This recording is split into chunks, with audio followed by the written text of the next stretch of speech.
赤沢森林鉄道にご乗車ありがとうございます。お客様にご案内申し上げます。これから発車する森林鉄道は昭和62年に復活したもので、この停車場から終点丸山戸までの往復 2.2km を25分ほどで走ります。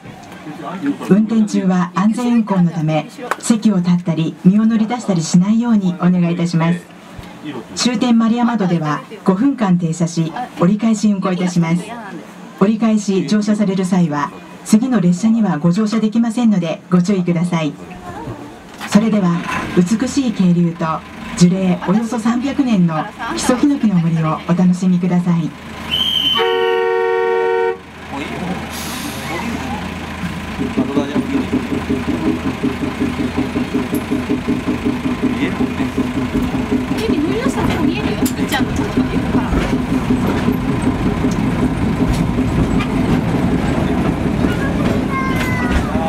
皆様が乗車している森林鉄道の客車には木曽五六の名前が付けられています。それぞれヒノキ、サワラ、ネズコ、コウヤマキ、アスナロの5両です。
鉄道乗り場前の森林鉄道記念館で永久保存されています。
繰り出す行事はみそまはじめ祭と呼ばれ、木曽神宮の参宮に合わせ20年ごとに行われます。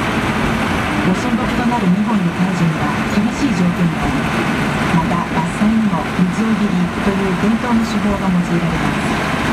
1本のご神木に4名の方針がつき、白装束で斧を振るって繰り返します。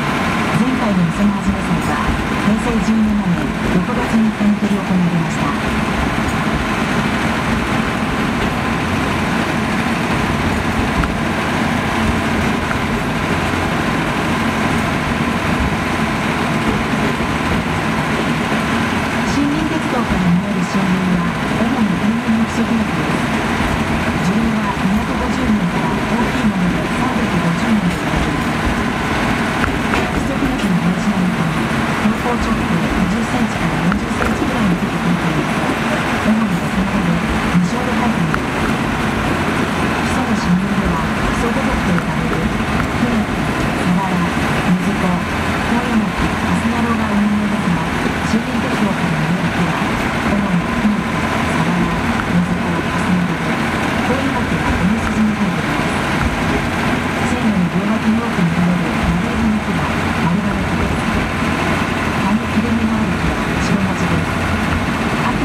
ご乗車ありがとうございました。休憩の際はお忘れ物のないようお願い申し上げます。